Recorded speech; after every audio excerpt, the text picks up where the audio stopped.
नमस्ते दोस्तों, pharma notes के इस यूट्यूब चैनल में आप सबों का स्वागत है। आज के इस वीडियो लेक्चर में हम मैकेनिज्म ऑफ एक्शन देखने वाले कुछ एंटीमाइक्रोबियल एजेंट्स का। इसके पहले जो हमने मैकेनिज्म ऑफ एक्शन पर वीडियो बना था उसमें हमने पेनिसिलिन को कवर कर लिया था, बीटा-लैक्टम एंटीबायोटिक्स को कवर कर लिया था दोस्तों, और सल्फोनामाइड जैसे एंटीबायोटिक्स को भी कवर कर लिया था। बहुत ही ट्रिक्स के सहारे एक आसान तरीके से हमने उसे डिस्कस किया है। तो आज भी एक बेहतरीन ट्रिक्स के सहारे हम कम से कम 15 से 20 ड्रग को इंक्लूड करने वाले इन एंटीमाइक्रोबियल क्लास को यहाँ पर उनकी मैकेनिज्म ऑफ एक्शन को डिस्कस करने वाले हैं, जिससे आप इसके मैकेनिज्म ऑफ एक्शन को भूल नहीं पाओगे दोस्तों। तो इसमें हमने इंक्लूड किया है अमाइनो ग्लाइकोसाइड के कैटेगरी के ड्रग, मैक्रोलाइड्स के ड्रग और टेट्रासाइक्लिन के ड्रग, और साथ में इंक्लूड किया है क्लिंडामाइसिन, क्लोराम्फेनिकॉल जैसे ड्रग्स की मैकेनिज्म ऑफ एक्शन को। तो आपसे विनती है कि वीडियो को अंत तक जरूर देखें ताकि इनकी मैकेनिज्म ऑफ एक्शन आपको बहुत ही क्लियर हो जाए और आपको कोई भी एग्जाम में इस पर बने सवालों के जवाब देना बहुत आसान हो जाए दोस्तों। तो चलिए आज के इस शानदार बेहतरीन वीडियो को स्टार्ट कर देते हैं।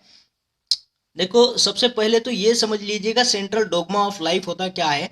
जब डीएनए से एमआरएनए बनता है और एमआरएनए के ऊपर जो कोडॉन होते हैं इसको पढ़ पढ़ के ना राइबोसोम इसको पढ़ता है, उस तरीके से अमीनो एसिड एक दूसरे को जुड़ जाते हैं पॉलीपेप्टाइड चेन बनाते हैं, और उससे और भी बड़ी चेन जिसे हम प्रोटीन बोलते हैं, जो हमारे बॉडी को मेंटेन करने का काम करते हैं। प्रोटीन्स जो बनते हैं यहाँ पे नॉर्मल प्रोटीन। तो सेम मैकेनिज्म जो होता है बैक्टीरिया के अंदर भी होता है। अब ये जो मैकेनिज्म बैक्टीरिया के अंदर होता है तो इसमें जो प्रोटीन सिंथेसिस हो रहा है उसमें कहीं ना कहीं ये एंटीमाइक्रोबियल ड्रग जो है बाधा बना देते हैं। ठीक है, उल्टे सुल्टे प्रोटीन्स बना देंगे ताकि उस बैक्टीरिया को जीने में दिक्कत हो जाएगी और उनकी ग्रोथ कहीं ना कहीं स्टॉप हो जाएगी दोस्तों। ठीक है, तो ये सभी जो है प्रोटीन सिंथेसिस को इनहिबिट करने वाले ड्रग है। तो यहाँ पे देखो ये राइबोसोम के दो यूनिट आपको दिख रहे हैं, 30S यूनिट, 50S यूनिट होता है यहाँ पे। तो इसमें से जो दो ड्रग है अमाइनो ग्लाइकोसाइड और टेट्रासाइक्लिन है ना, ये जो ड्रग है वो 30S यूनिट पर काम करते हैं। ठीक है, एट 30 बोलना है, एट 30। तो एट 30 का मतलब जो है ए से अमाइनो ग्लाइकोसाइड में आने वाले ड्रग जैसे स्ट्रेप्टोमाइसिन हुआ, जेंटामाइसिन हुआ, ऐसे ड्रग यहाँ पे इंक्लूड किए गए हैं। और जो टी है टेट्रासाइक्लिन जैसे डॉक्सीसाइक्लिन, डिमोसाइक्लिन, मिनोसाइक्लिन जैसे ड्रग इसमें आएंगे दोस्तों। और ये जो है 30S यूनिट पर काम करके प्रोटीन सिंथेसिस में बाधा डालते हैं, और बाकी जो बचे हैं वो 50S यूनिट को बाइंड करेंगे। ठीक है, तो यस का मतलब तो सेडिमेंटेशन होता है। ठीक है, तो ये नॉर्मल जो चल रहा है फंडा होगा। अब ये ड्रग कहाँ कहाँ पे अपना एक्शन बता के प्रोटीन सिंथेसिस में प्रॉब्लम करते हैं बैक्टीरिया के लिए, वो देखेंगे। सबसे पहले हम देखेंगे अमाइनो ग्लाइकोसाइड जो क्लास है हमारे एंटीमाइक्रोबियल एजेंट्स का, उसकी मैकेनिज्म ऑफ एक्शन को बहुत ही आसान तरीके से देखने वाले, ट्रिक्स से सहारे देखने वाले दोस्तों।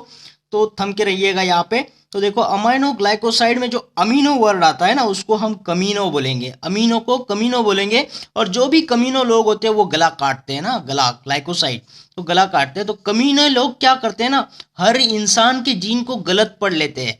जो भी कमीना होता है वो चाहे सामने वाला अच्छा भी हो गलत भी हो, उसको क्या करते हैं, उसके जीन को गलत ही पढ़ लेते हैं, उसको गलत ही समझते हैं।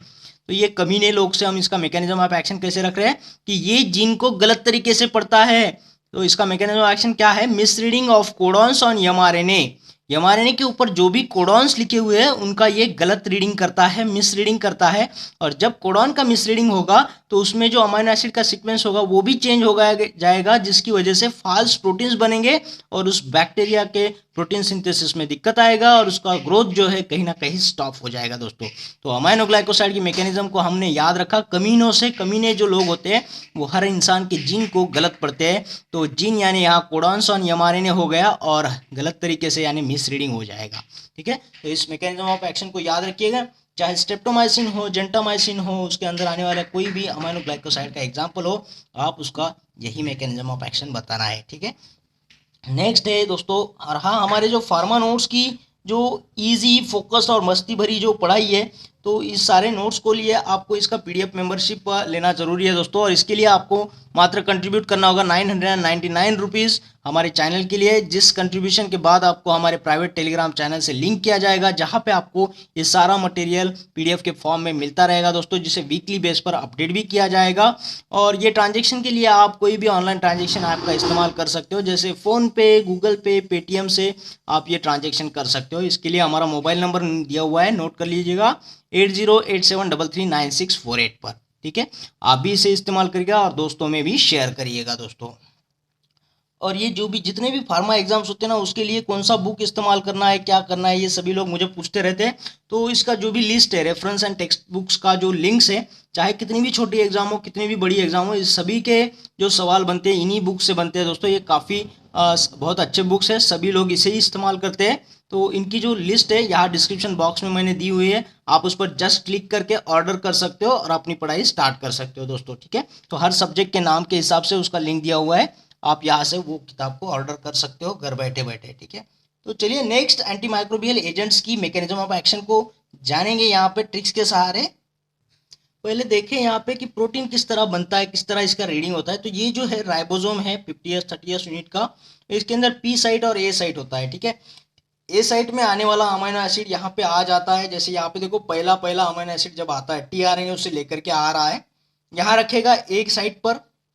फिर दूसरी स्टेप में क्या होगा, इस अमीनो एसिड को पी साइट पर शिफ्ट किया जाएगा ताकि ये स्पेस फिर खुला रहे दूसरा अमीनो एसिड के लिए, ठीक है। दूसरा अमीनो एसिड यहाँ पे आएगा तो ये पहला वाला उसके साथ में पेप्टाइड बॉन्ड बनाएगा, तो ये यहाँ से उठ के इसके ऊपर आएगा।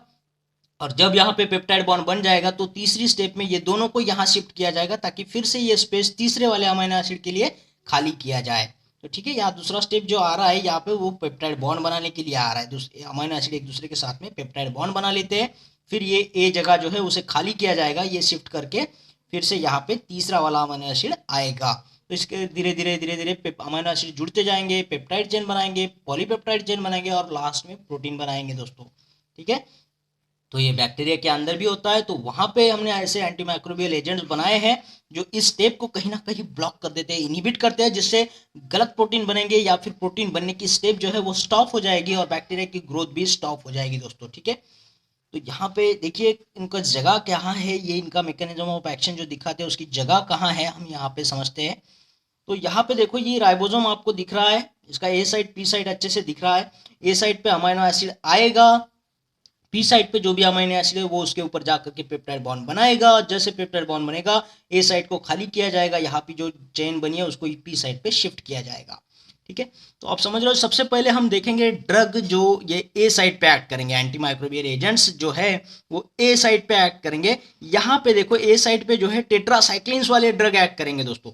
जब ये ए साइड को ब्लॉक कर देते हैं तो यहाँ पे नया जो अमीनो एसिड आ रहा है वो नहीं आएगा, टीआरएनए जो है अमीनो एसिड को लेकर के आ रहा है साइट पर एमआरएनए को जुड़ाने के लिए, तो वो नहीं बन पाएगा दोस्तों, क्योंकि यहाँ पे टेट्रासाइक्लिन ने बैन किया है, ब्लॉक किया है, ठीक है। तो ये टेट्रासाइक्लिन जैसे ड्रग ए साइट पर एक्ट करेंगे। अब इसे याद कैसे रखोगे, टेट्रा यानी होगा 4 और ए पर 4 अटैक कर रहा है ना, तो ए पर 4 यानी ए से हम आ बोलेंगे और 4 से 4 बोलेंगे तो ये आचार वर्ड बन जाएगा। पिकल है ना, पिकल जो हम खाना खाते समय खाते हैं आचार, तो उस आचार से आप इस को याद रख सकते हो, mechanism of action of tetracycline. 4 यानी टेट्रा, टेट्रा से होगा टेट्रासाइक्लिन, आ यानी ए साइट पर ये ब्लॉक करेंगे, जिससे क्या होगा जो आने वाला टीआरएनए है अमीनो एसिड टीआरएनए जो एमआरएनए के साथ जुड़ रहा है उस कॉम्प्लेक्स को यहाँ पे इनहिबिट किया जाएगा।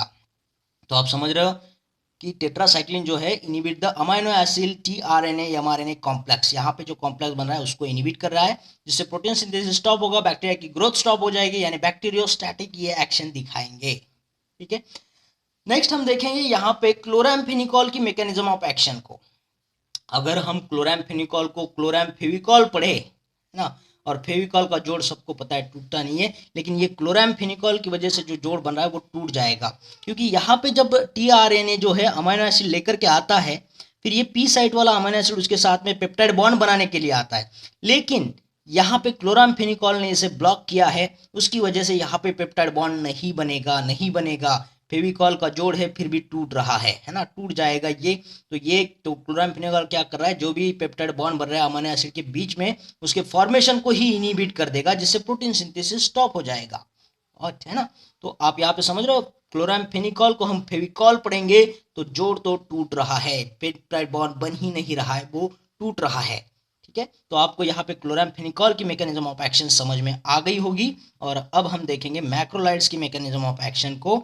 अब ये मैक्रोलाइड्स और क्लिंडामाइसिन जो है वो एक ही जगह पे काम करते हैं दोस्तों, ठीक है। क्लिंडामाइसिन जो है लिंकोसामाइड कैटेगरी में आता है, ये एंटी माइक्रोबियल एजेंट्स, और मैक्रोलाइड्स के example azithromycin, erythromycin, clarithromycin, roxithromycin जैसे ड्रग यहाँ पे आते हैं।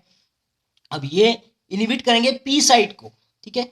अब ये पी साइट को इनिबिट करेंगे, मतलब यहाँ पे जो भी चेन आपका पेप्टाइड बॉन्ड से बन रहा है वो यहाँ पे शिफ्ट नहीं हो पाएगा। ए साइट को खाली करना होता है, जो टीआरएनए अमीनो एसिड को लेकर के आ रहा है उसके लिए ये जगह खाली होना होता है। अब ये पी साइट को ही ब्लॉक कर देगा तो ये पूरा चेन यहाँ पे शिफ्ट होगा और ए साइट पे नया अमीनो एसिड नहीं आ पाएगा, तो ये आगे चेन बढ़ नहीं पाएगा दोस्तों, है ना।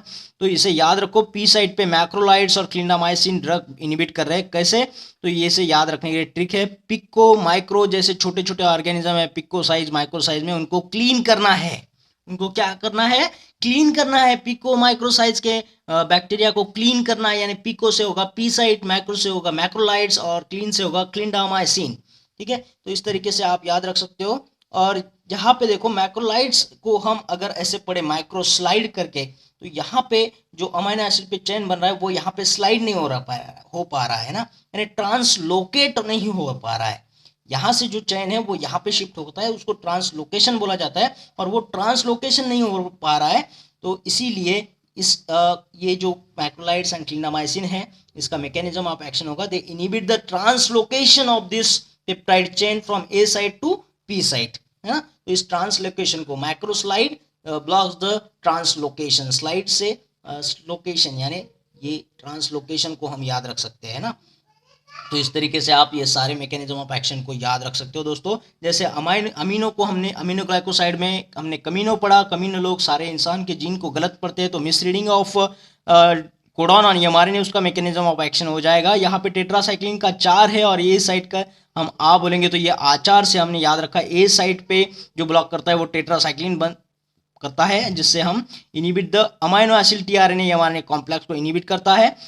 फिर यहाँ पे क्लोरामफेनिकॉल को हम क्लोरामफेविकॉल पढ़ते हैं, तो जिससे जोड़ बनता है वो भी यहाँ पे टूट रहा है, यानी कि पेप्टाइड बॉन्ड यहाँ पे नहीं बन पा रहा है। यहाँ पी साइड से जो भी चेन है वो जब ए साइड के अमीनो एसिड पर आती है तो पेप्टाइड बॉन्ड बनाती है, पर चूंकि हमने यहाँ पे क्लोरामफेनिकॉल दिया है तो ये पेप्टाइड बॉन्ड नहीं बन पाएगा, तो पेप्टाइड बॉन्ड फॉर्मेशन इनिबिशन ये इसका मैकेनिज्म ऑफ एक्शन हो जाएगा। और यहाँ पे मैक्रोलाइड्स एंड क्लिंडामाइसिन को हमने पढ़ा है कि पिको माइक्रोसाइज के जो छोटे छोटे बैक्टीरिया है उनको क्लीन करना है, तो पिको से हमने याद रखना है पी साइट, माइक्रो से याद रखना है मैक्रोलाइड्स और क्लीन से याद रखना है क्लिंडामाइसिन। तो ये सारे ड्रग जो है वो अमीनो एसिड के ऊपर की जो जितनी बड़ी चेन है उसको यहाँ पे ट्रांसलोकेट करने को इनिबिट करती है। ठीक है, A side to P side translocation नहीं होगा यहाँ पे, तो इसलिए नया अमीनो एसिड यहाँ पे नहीं जुड़ पाएगा, तो ये ट्रांसलोकेशन स्टेप को इनिबिट कर रहा है मैक्रोलाइड्स एंड क्लिंडामाइसिन। तो इसमें अजिथ्रो, इरिथ्रो, प्रॉक्सीथ्रो, क्लैरिथ्रोमाइसिन जैसे ड्रग्स को इंक्लूड किया गया। तो इस तरीके से आप सभी ड्रग देखोगे तो आपके 15 से 20 ड्रग यहाँ पे कवर हो चुके हैं, एंटी बैक्टीरियल ड्रग, जिनका मैकेनिज्म ऑफ एक्शन आपको जुबानी याद हो चुका होगा दोस्तों। तो ठीक है, आशा करता हूँ आपको ये वीडियो अच्छा लगा होगा, पसंद आया होगा, और अगर ऐसा हुआ है तो इस वीडियो को लाइक करना है, शेयर करना है और कमेंट बॉक्स में कमेंट जरूर करना है दोस्तों। और हाँ, उन लोगों से मेरी गुजारिश है जिन लोगों ने चैनल को अभी तक सब्सक्राइब नहीं किया है, चैनल को सब्सक्राइब कर दीजिएगा और उसके बाद आने वाले बेल आइकन को ज़रूर क्लिक करिएगा दोस्तों, ताकि आपको हर आने वाले वीडियो का नोटिफिकेशन मिलता रहे और आपको यूं ही लाभ होता रहे दोस्तों। तो फिर मिलते हैं एक और बेहतरीन वीडियो के साथ में, तब तक के लिए थैंक यू।